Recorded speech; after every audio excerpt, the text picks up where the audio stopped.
Hello, good afternoon. My name is Nicole Galacci. I'm hosting this mentorship session on communications through the CareersNOW program. CareersNOW is Food and Beverage Ontario's workforce development initiative for Ontario's food and beverage processing industry. The program connects students and grads to employers in the Ontario job market.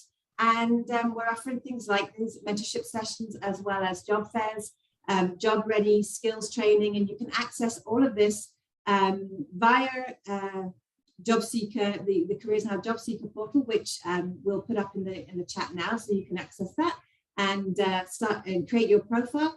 And yes, welcome. I'm excited today. We have three speakers today joining us.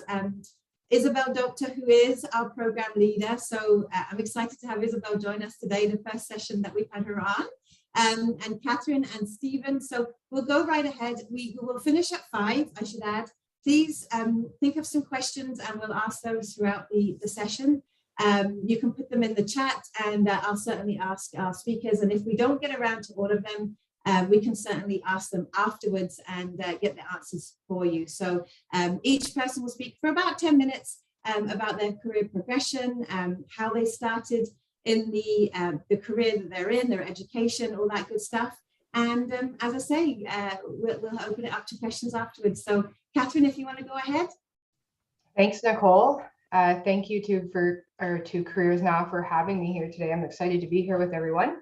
I'll take you through sort of how I landed where I am today, and then some of the interesting things about the current job as it relates to working in agriculture and agri-food from a communicator's perspective. So after high school, I went directly to university. I didn't really have much of an idea as to what I wanted to do. I applied to a number of schools in Ontario, and I ultimately landed at Wilfrid Laurier University because I liked sort of the environment. It was a bit of a smaller school, but closer to home. And I, again, didn't have much of a clue at all what I was going to be interested in. So I just landed there in a sociology program. I very quickly, I took a poli-sci class just as there's some interest in it for me on the curriculum. And so I took it and I realized that I really enjoyed the content. So I quickly sort of moved out of the sociology path into a political science major. And that's where I spent the first 3 years at Laurier in a poli-sci major. I moved into a communications minor in my very last year. So I had a bunch of classes that were able to move me into a minor. And then I started to focus on the comms realm with that minor in year 4. So then I ultimately graduated from Laurier with a BA in honors in political science, but with a minor in communications. From there, I didn't have a whole lot of actual paid experience, but I did have a number of volunteer initiatives and things like that I had been involved in. So while it wasn't paid experience, it was still good experience, not directly related to communications in agriculture, but somewhat related to communications, but also related to sort of public policy as well. So I realized out of university that the types of jobs I was looking for, I would require some more technical sort of hands-on business experience that I did not have from my undergrad itself. It was more theoretical in nature. So I ended up in a graduate program at Sheridan College. It's a graduate certificate program, so you do need a degree of some sort in order to get in. It's not an entry-level program, and it's 1 year. And I took international business, and I chose international business because I was looking for somewhat of a finance element as well as basic business functions as well. So I landed in that IB program, and it was not at all related to communications or political science, but it did give me a very sort of technical business background, which has been quite helpful in my career going forward. It pops up every once in a while, and I think I'm really glad I took that program, because had I not had that sort of foundational finance background from that program, I would have no idea how to manage current budgets and things like that today. So it was certainly worthwhile. It was only a year, and it was a much different experience from university and from my undergrad, but I would really recommend it to anyone who's out of university and sort of looking for more technical hands-on experience. Definitely college is very applicable for that reason, and a number of other reasons, obviously. So I graduated from Sheridan College. They also had sort of like an internship program, and that too was of great value because ultimately it's where I landed in my current path. So I had worked in a couple of different internships. The industries themselves were not all that exciting to me. And then I landed an opportunity at Vineland Research and Innovation Center, which is a horticulture research center based in Niagara, Ontario. And it's a national center. So they have research and commercialization contracts with farmers and agribusiness and scientists all over the world.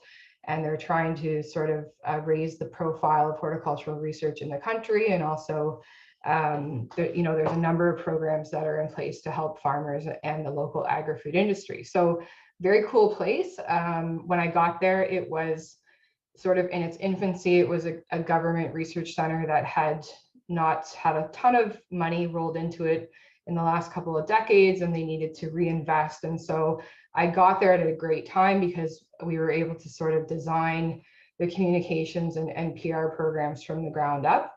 And there was a lot of opportunity there. So that's how I fell into the ag and food sector and space, and really, really loved it. My experience at Vineland is that there were so many different stakeholders across a number of different, international, provincial, Canadian, and different groups that I was experiencing so many different things. And so I was meeting so many different people. There was a large stakeholder element to it. There was a large communications element to it, but also a government relations aspect because the center was largely funded through provincial and federal money. So it was a really dynamic, sort of fast-paced moving job. And it very quickly, I realized just how big and how important agri-food is.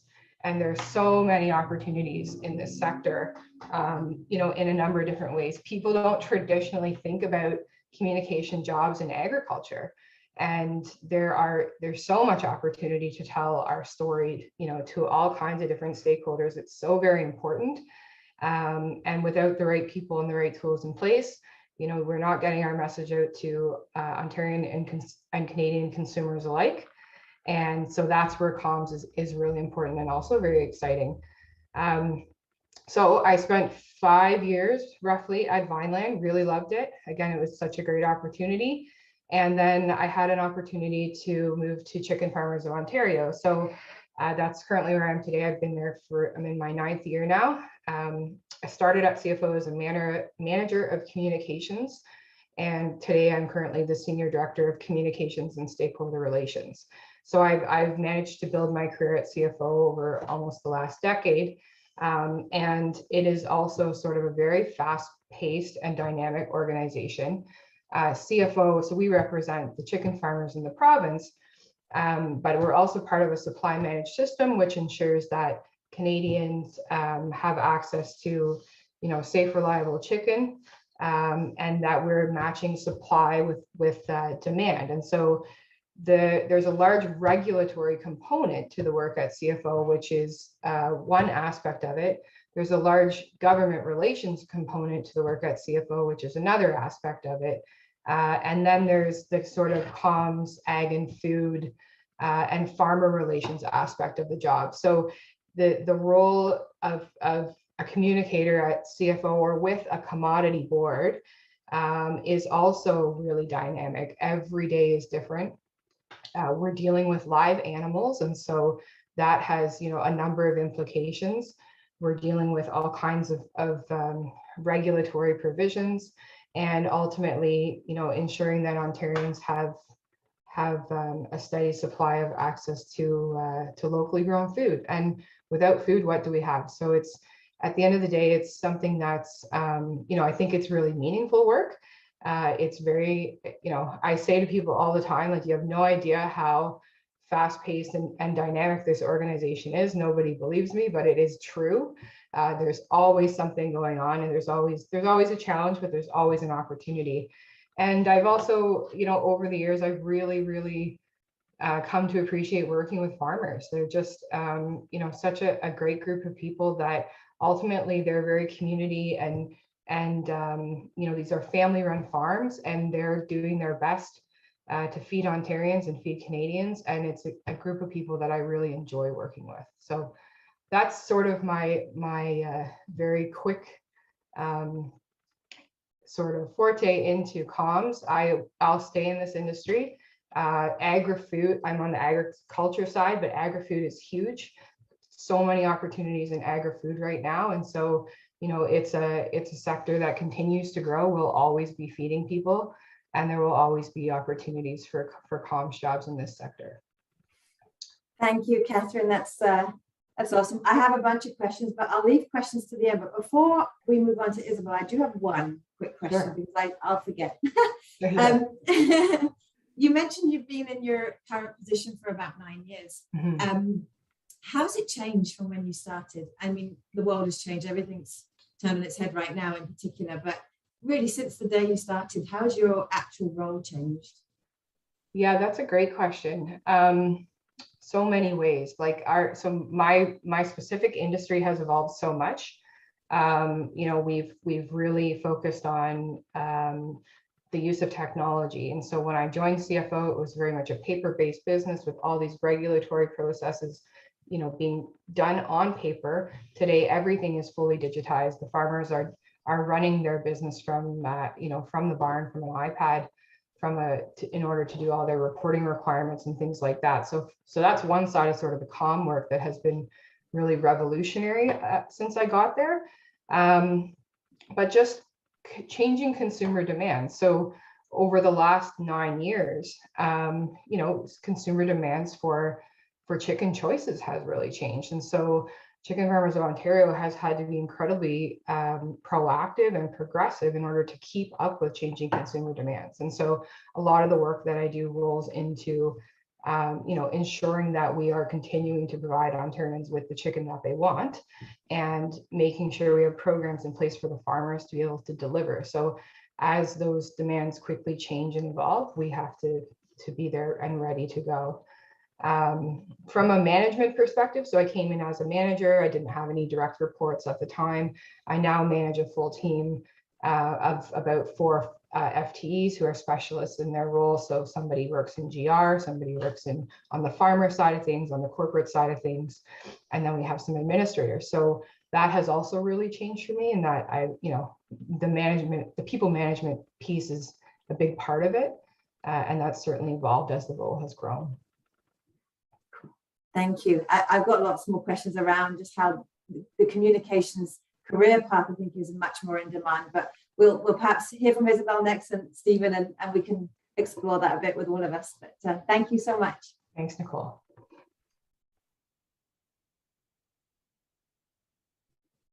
Go ahead, Isabel. Okay, thank you. Thanks very much. I see I'm central now on this video screen. So looking at myself, nice to see my colleagues up along the top. I'm Isabel Dopta. I am the program director for CareersNOW. So it's a program that for those of us joining today would be familiar with, developed by Food and Beverage Ontario, and really with the intent of connecting job seekers to employers in Ontario's food and beverage processing industry. I must say, in my role with the CareersNOW program, I'm often in the backstage for these type of events. So it's really a pleasure and also a privilege to be working alongside my colleagues and also friends on the panel today. Thanks very much for joining us. I can tell you that, Nicole, I know you wanted a bit of background on us in terms of our professional development, where we started and where we are today. Where I started was actually in a undergrad degree in microbiology, not in communications at all. So I've come a far way from then. I did my undergrad degree at the University of Guelph. I also did a minor in philosophy. In fact, grew up in Toronto, and it was just a nice transition from Toronto to the University of Guelph. I've always enjoyed being more rural outside of sort of the urban center. And so getting away from Toronto when I was younger was something that I looked forward to, and Guelph was perfect for that. I ended up never really going that far away from Guelph, either personally or professionally. It sort of became my new home base.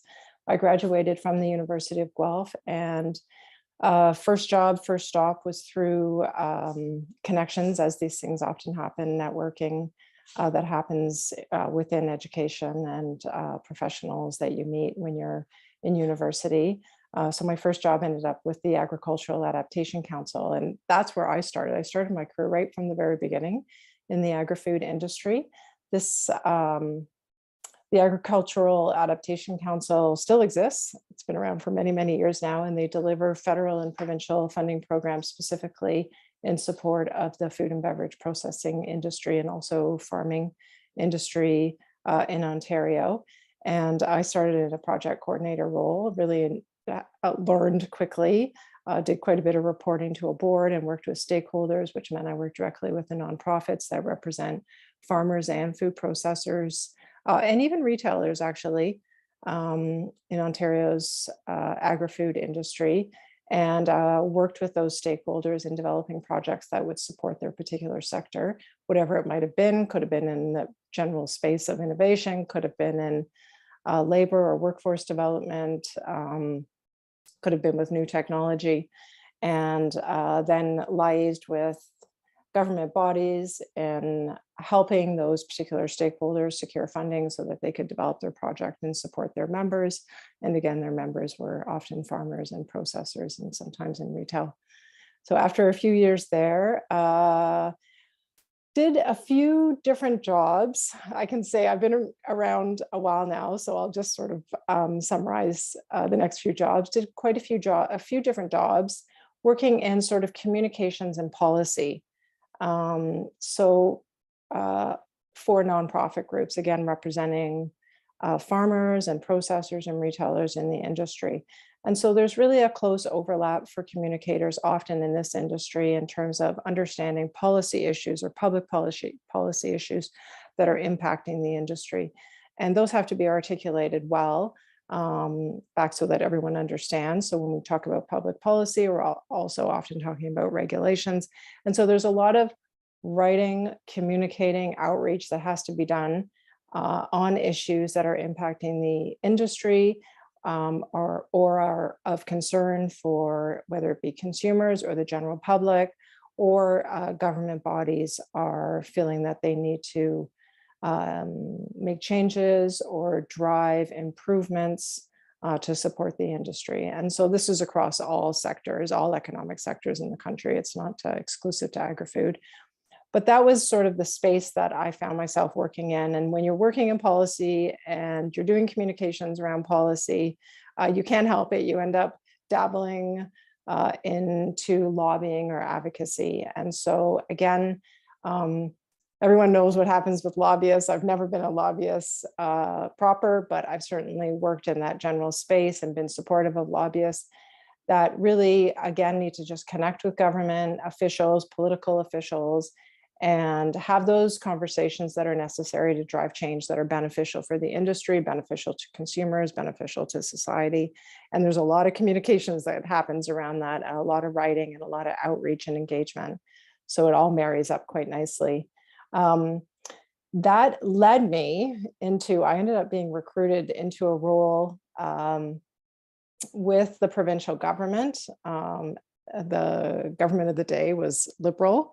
And so there's no two ways around it. When you get pulled into a minister's office, as I was with Minister Leona Dombrowski, with the Ontario Ministry of Agriculture, Food and Rural Affairs, you get really steeped into the politics of things. So that was a complete crash course for me. My role within the minister's office was some communications, some policy work, some stakeholder outreach. And again, all of this sort of marries up nicely, especially when you're sitting at Queen's Park. So that was an incredible experience, actually learning how government works and how it operates. Spent a year there, just over a year. And then there was a provincial election, so provided further support to an MPP at the time in her constitut office, which did her ghostwriting for her, did all her prep with her for her debates. And she was successful in securing her seat again. So that was really enjoyable and a good time. And then from there ended up met Catherine Goodish. She just talked about Vineland Research and Innovation Center, and that's where I ended up. Also, I was recruited into the role of Director of Communications there, and Catherine was already working at the organization, and we immediately made what I would say was a powerhouse team. And Catherine talked a little bit about that organization, but it was just an incredible ride in terms of being with a fairly large public-private partnership that started quite small. So I think when Catherine and I were there together, there were 5 of us at the beginning. And then when I ultimately left, I was recruited into a different role I'll talk about shortly, but there were over 120 people and PhD scientists and some extraordinary innovation and research happening at that facility. And it was great fun. And I look back at that period of my career really, really fondly.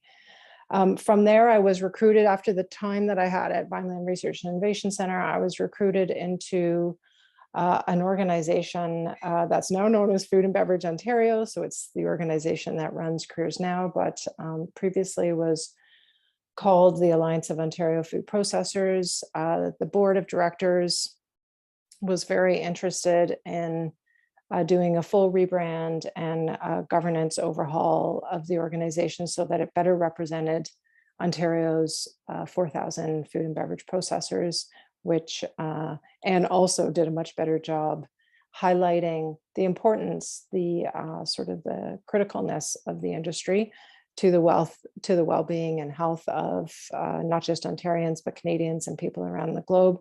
I mean, it's a bit in a way the best kept secret. Ontario's food and beverage processing industry is the #1 manufacturing sector employer, which is hard to believe actually sometimes because we just don't talk about it enough. That means that there's over 125,000 people employed in this industry, and it's growing. It's growing actually hand over fist very quickly. Obviously, it's got to keep pace with growth in global populations.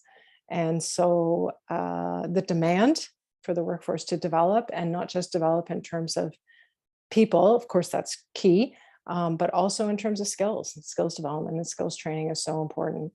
And so enjoyed, many good years with Food and Beverage Ontario. I've been with them now,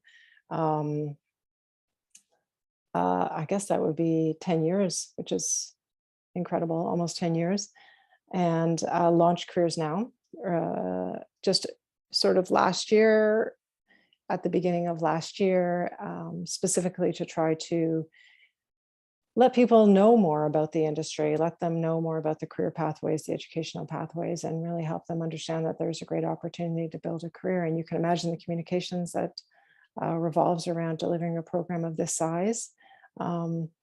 At the same time that I was working with Food and Beverage Ontario, I was also working for other groups, and I continue to do so with Food and Beverage Canada and Food Processing Skills Canada, and provide those organizations with similar communications support. And when I say that, I mean, communicators are often jack of all trades. So we could be doing media work, media relations work, media outreach, could be developing anything that might be used through social media. So developing social posts, developing new content, fresh content, thinking about digital marketing campaigns. I mean, it's just, when you are in the world of communications, it is a huge space. You could be preparing documents for board of directors, for senior leadership teams. You could be supporting the advocacy and lobbying arm of a particular organization or company. You could be preparing briefs for members. In our case, that would be food and beverage processors. It's really a huge area of work, communications, and there's lots of writing involved. And of course, there's lots of engagement and connecting with people. And it's an exciting area of work to find your niche and to find what you really love to do. I love that. I mean, having worked with you for so long, I always say I send things to Isabel, she waves her wand over it, because I'll send it in, the way I want to communicate it or the way I think, and then I'm like, but you'll just make it so much better. And it comes back so much better. So you really are our fearless leader with this program. And the Taste Your Future program prior to that. So that's when we met. So I have questions for you too, but why don't we go to Stephen and then we'll have a discussion. Thank you, Isabel. Thank you. Thank you, Nicole. Two very hard acts to follow. My name is Stephen Murdoch, and I should say at the beginning, Isabel, thank you very much for inviting me. I always enjoy talking about communications, especially for new communicators and people that might just be making their way into the field. A little bit about me. My name is Stephen Murdoch. I am a proud Niagara resident. I'll touch on that a little bit throughout my presentation, but I've got a deep appreciation for agriculture, food and beverage, and I'm blessed and fortunate that my job allows me to work in those sectors. When I finished high school, I made my way to Brock University. I decided I wanted to stay in Niagara. I spent 4 years at Brock University, similar to Catherine, political science background. When I'd finished at Brock University, I was going to head over to the border to go to Deauville College and become a teacher. It was pushed on me by my parents at the time that teaching would probably be the best avenue to go. And I'm very fortunate that that didn't happen, although I still get to teach in my other role. I ended up taking a postgraduate PR program, which many years ago wasn't heard of. It was you go through university, do your 4 years, go get your MBA, maybe go get your PhD, and then see where life takes you. I finished at university and I went through the Niagara College PR program. It was a wonderful experience. I learned a ton within the year. And funny enough, the program that I took 24 years ago, I actually teach in now. And I've been fortunate to teach at Niagara College for 10 years. When I left the college, I ended up taking my first PR job was with a post-secondary institution in the GTA. I spent a better part of 3 years, mostly media relations, event management. From there, I found my way to a communications manager role with a national association out of Mississauga. Spent about 3 years with them, and then transitioned to agency. So for folks that may not be familiar with agency work, there's a joke that there's a burnout rate to 5 to 7 years maximum of people staying in agency. I'm celebrating 19 years this August. It's still hard to believe. I've enjoyed it immensely. Agency work has been so fulfilling. You really get to, as the other two speakers said, get to become a jack of all trades. Everything from media relations to event management to crisis communications and issues management. It is a whole lot of fun, and I'm fortunate in my position that I get to do a lot of work in some of the industries. We do a lot of work with restaurants. We work with the Paramount Fine Foods and the Lone Star Group and the Charcoal Group. We do a lot of work in the agri industry, do a lot of work with the Seasonal Workers Program, do a ton in the beverage. We have a national brewer that we work with, wineries and spirits and cideries and everything you can imagine. So it's a lot of fun. And I can tell you, for students that are just entering the industry or are poking around and deciding where they want to spend it. There are a few industries that I'm more passionate about, and there's a ton of opportunities around. Food and bev has just grown immensely. There's opportunities across the board. We were chatting about that earlier on the media relations side, on the digital social side. It just continues to grow by leaps and bounds. So if I'm a student looking to make a move in, you couldn't find better industries to work in. Outside of my job, as I mentioned, I teach at Niagara College. I teach in the postgraduate program. I teach PR Principles 1 and 2. Great experience. I get to work with students who, as Catherine touched on, are either university or college grads, and it's a 1-year intensive program. And it's been great for me personally because you get to see a lot of these students go on, and some of my students have actually become my clients now. So life comes full circle. And being a communicator, and I will say this, it does provide a ton of opportunities. So for me recently, I was installed on the board of directors for the Niagara Health for the regional health hospital system, which has been a great experience. And I say that because you, as a communicator, you're going to have opportunities present themselves both on a pro bono and a job work on a job basis. There are just a ton of opportunities out there for folks that are they're willing to put the hours and the time in. Thank you. I appreciate that. So you mentioned that you're already working with students and grads. So what advice would you give to students now that are perhaps unsure about their career path? Why should they look at communications as a career path in your opinion? Sure. Good question. I think first and foremost, something I learned early on in my career is to get a mentor. Now, you're going to hear a lot of people say that to you. Find a mentor in terms of where you want to be. I had a mentor 25 years ago who did so much for me and provided that guidance. Look around. I always say to the students, we're coming towards the end of the program, and I always say, create that bucket list of 10 or 15 organizations that you think you would like to work at. And then find out who are the head of communications or people that work within the communications department, and reach out to them. Have those informational interviews. I always say to the students, they always come back after they score their first job or 10 years and say, you were so right about that. It's human nature that folks want to talk about themselves. I always tell the students the best way to position this is, I want to learn how you became so successful in communications. People will talk about themselves, and you make a great impression. I can guarantee you your resume and cover letter are going to make it to the top of the pile.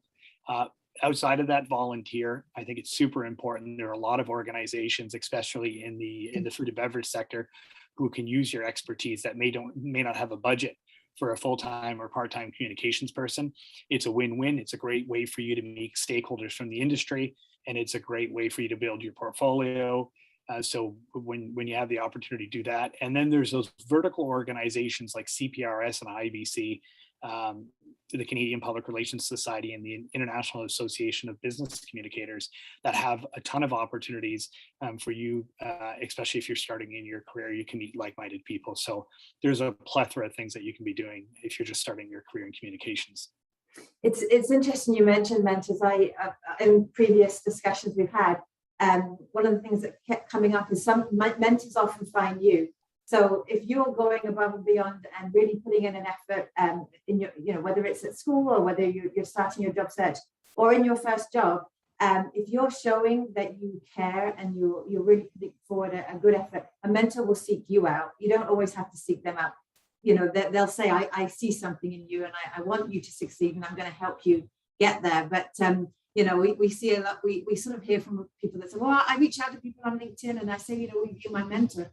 You've got to do more than that. You can't just ask for their time and, You're 100% right. Relationships aren't built on LinkedIn. Relationships are built in person. So there are a lot of people, and I know Isabel and Catherine, who I'm sure have been a mentor to several folks. They want to help, right? You get to a point in your career where I get more excitement than seeing younger people who are just entering the career, and it really brings back for me when I started and seeing them succeed. So keep in mind that you're going to have a ton of advocates for you as you make your journey along your PR/communications career. There are going to be people who are going to be in your corner cheering you on, and they just need to know. They just need to know who you are. So as you said, Nicole, it's just more than LinkedIn. Yeah, Isabel, you want to jump in? Yeah, I fully agree with all of that. I would also say, like, this, to anyone, this is your career. This is your life.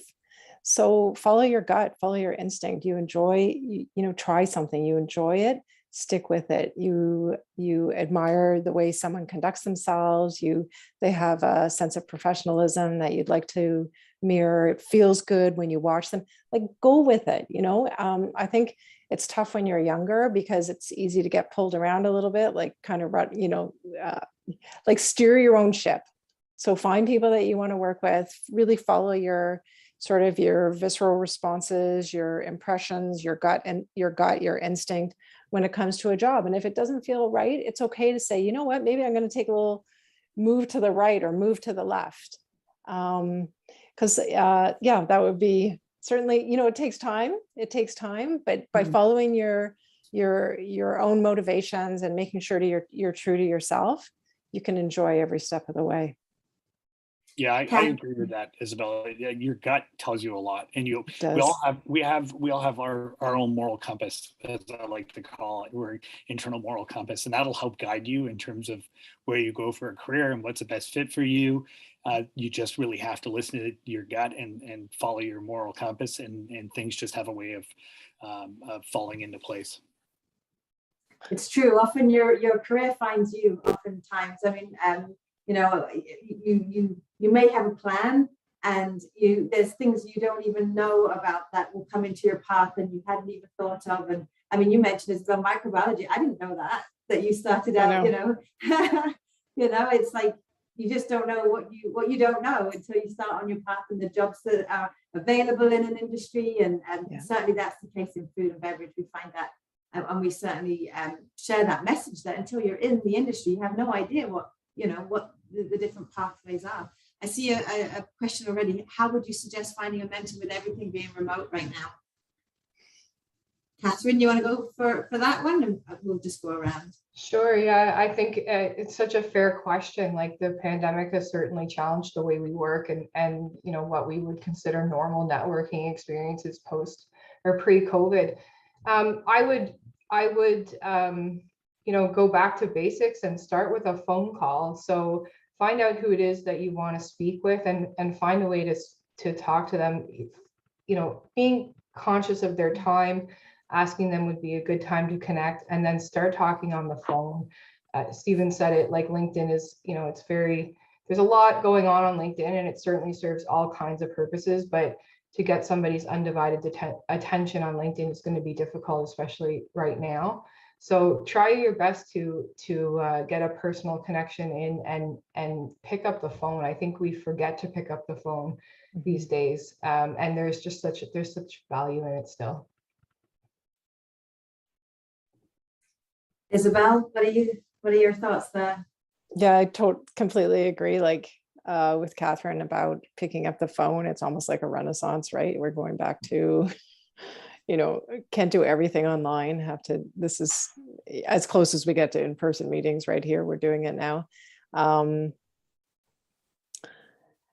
Yeah, I would say getting connected to an organization that's sort of within your general field, whether, you know, what education, it could be education space, could be professional space. Stephen mentioned that. I think that's another great way to connect with like minds.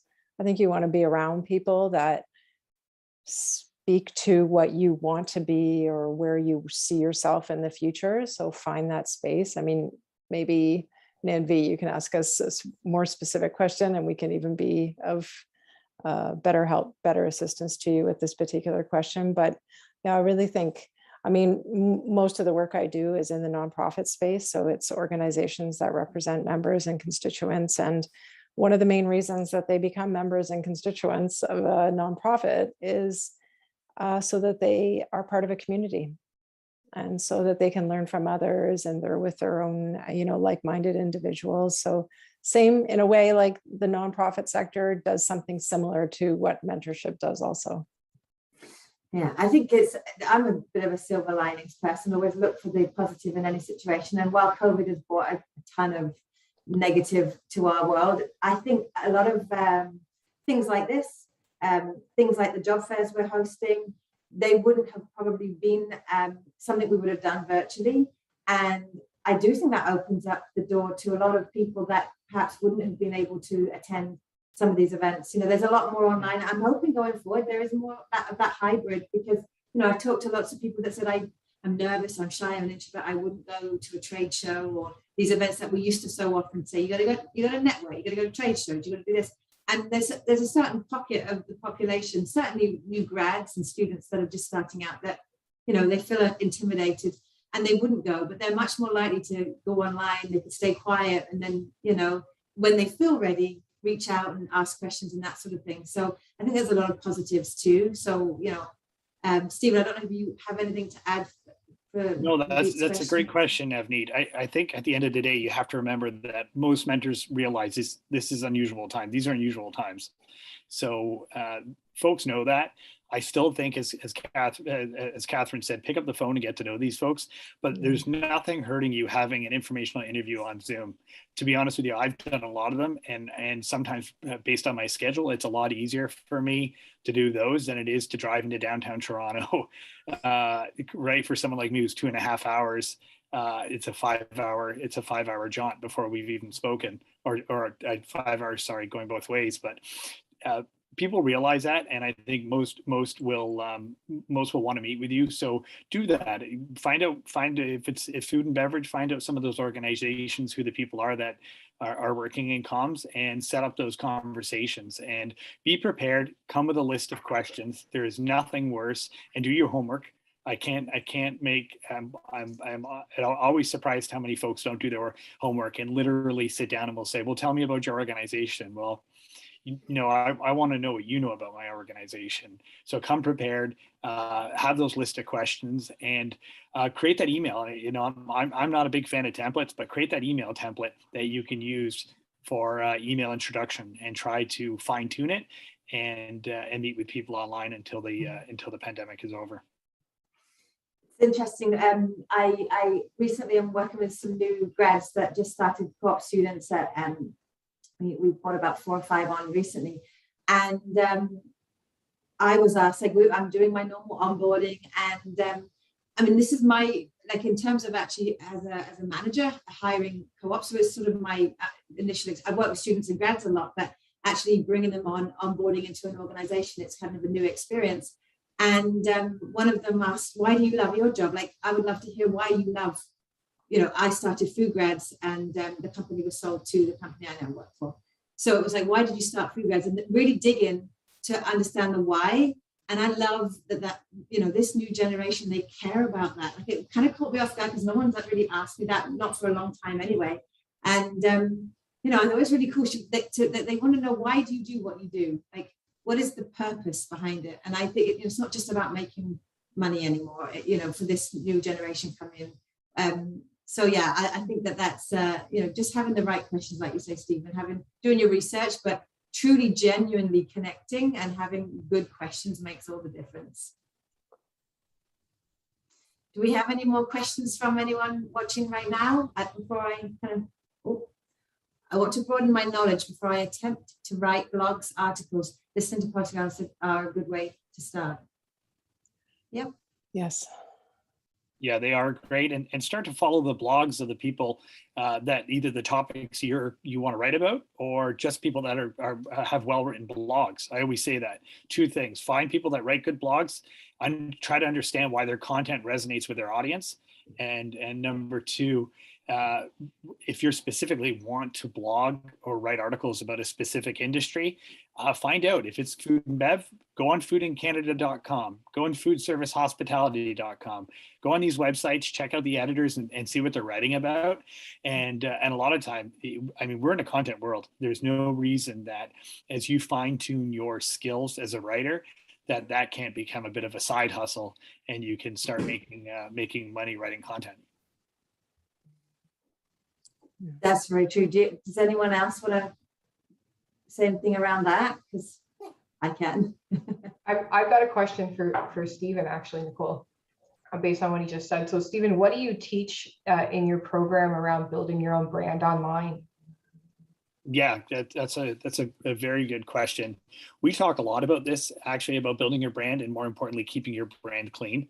There is a shock from people and students to this day that people would go on and Google who you are and your brand and get a sense, go on your social platforms. And they do, folks. If I'm going to leave you with anything, you're keeping your brand online clean is super important. We are all cognizant. I'm very cognizant about what I tweet out about, what I put on my LinkedIn, even what I put on my Facebook that can be shared. So you certainly have to invest in your brand. People hire on fit and work ethic, right? And at the end of the day, remember, when you're sitting across the table from somebody, they're literally looking at you and saying, "Can I work with you? Do I want to work 8-10 hours a day? Can I get along with you? Are you going to be fun to work with? all of those different things. So at the very beginning, be very cognizant of your brand online, what you're putting out there, because if you are a constant complainer or something of that nature, it can really come back to bite you in the butt. And it starts very young, and you certainly have to invest in your brand. Whether that's a specific Twitter handle, or if it's specifically crafting social media where you talk about something specific in the communications field, whatever that may be, really spend some time building your brand, and be rest assured that is not going to happen overnight, but it will become better the more you invest in yourself. I can attest to that. I'm a recruiter, and more these days, when I do the reference checking, when I'm at that stage, there is a clause more and more often now that says they give us full right to go and check the social channels. So I've said that so many times. I keep it clean, get rid of the pictures and things that, even if they don't affect you today, or you think they don't, could bite you in the butt in the future. So I have a question now. I have to play it back. I have a question for Catherine and Isabel. If you were going to go back and speak to yourself as you were just starting out your career, as many of the folks that will be watching this later on, what advice would you give yourself? I would say I was probably not giving myself enough credit for the job that I was doing. So just be comfortable and confident in your ability, regardless of how much experience you've had, or who's at the table with you. I was often the youngest person in the room. I was often the only woman. Isabel and I were two of the only women. Agriculture has come a very long way. It doesn't look like that anymore, but 15 years ago it did in a lot of cases. Just to be comfortable in your abilities and confident in your abilities. And once you figure that out, it gets a lot easier. Fully agree. Yeah, just to be more confident. I mean, when you're younger, right, you don't have the same level of confidence. You think 100, you need to give 150% when 100% will do. It can get more emotional. It can get more complicated, complex. Back to my earlier comment, just follow your own instinct and your own gut on what you want to do and what you enjoy, and stick with it. I believe when you love doing something, the money does follow. I've actually seen that. I've seen that in colleagues. I've seen that with friends. It takes care of itself. I mean, chase what you love, and don't worry so much about chasing the money. There's always time. There's time. You've got a long career ahead of yourself. There's always time to chase more money if you need to, but definitely start with what feels good in your heart and your head. Yeah, I fully agree. And to follow that, you also have to trust and like the people that you work with. Yeah. And because you spend so much time with them, and if you can't trust the people that you're working with closely, then you're going to run into all kinds of issues. So it's you have to really like who you work with. Not everybody, but for the most part. And trust is a major factor. Yeah. I can share some stories from someone that has taken the opportunity as a new grad. Obviously today we've got speakers here that have enjoyed a successful career. But Isabel knows Veronica very well. And Veronica Hislop is someone that came to me as a graduate, two food grads, and said, I want to, write. I'm a scientist. We need to do a better job of communicating science, and sort of, in layman's terms, so people understand our message. Certainly now, which I'd love to come to that in a second. But one of the pieces of advice that I heard her give recently was dip your toe in, and this covers all. You've all said this, but you got to start somewhere and find a place. For example, she found food grads where I said to her, go ahead and write, we'll love to share your publish your blogs. And she dipped her toe in, and she was terrified. And I find that with all the students and grads that have worked with us through Taste Your Future and food grads, they're like, I can't write, I can't possibly write. And so you have a message, you have something to say, just dip your toe in, right? Just try. What would you say if someone's super nervous to start, right? that's a great point, Nicole. And I'll tell you from teaching, I can tell you at the beginning of the first week of the program, I always give them a piece of paper and I tell them to write something for me. And then at the end of the year, I show them what they wrote and how much their writing has improved. I'm a firm believer. It's like riding a bike. Writing, the more you do it, the better you become. Don't buy into the belief somebody is going to tell you that you may have been, you may have not been the best in English. Or you have trouble articulating. It does get better. The more projects you do and the more writing you do, and I'm sure a lot of the folks that are going through academia now can speak to that. But most of the students at the end of the year, their writing improves vastly. So keep writing, keep practicing, find things you're passionate about to talk about, and it'll come through in your writing. I just want to make one comment on that, Nicole, because you've really hit on something. I think when it comes to, and maybe this again is because communicators are like the jack of all trades, but for some reason, I think there's a misconception that, your writing is like a God-given talent. Okay. And yes, there are lots of people that have writing as a God-given talent, but it's also a skill that has to be developed. Like I remember reading once about Stephen King. He goes to his office at 6 a.m. He sits there all day. He says he writes loads of trash. And he rewrites and rewrites and rewrites. So, I mean, it's a skill that has to be like nurtured and developed. But like anything, not everything is perfect. And you just have to work at it. So I'm really glad you said that, because I can tell you, like, if I'm editing a document, if I've written a document and then I'm going back to edit it, I may be reviewing it like 12, 15 times before I'm happy. And that should be considered normal. Like I know we live in a fast-paced world and we're generating tons of content and it's frightening for me sometimes, but it does take a long time to do things well.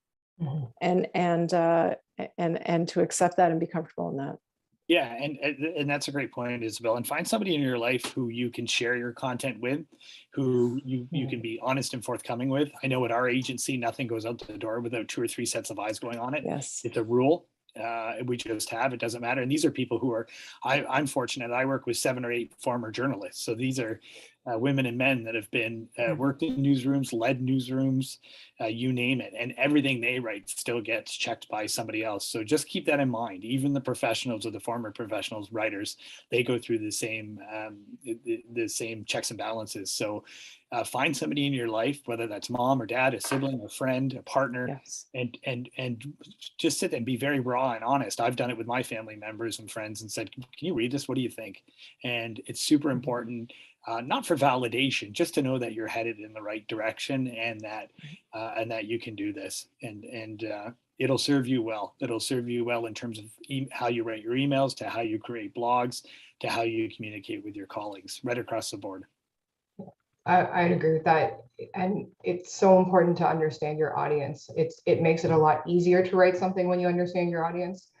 And, the end product is going to be that much more impactful and useful.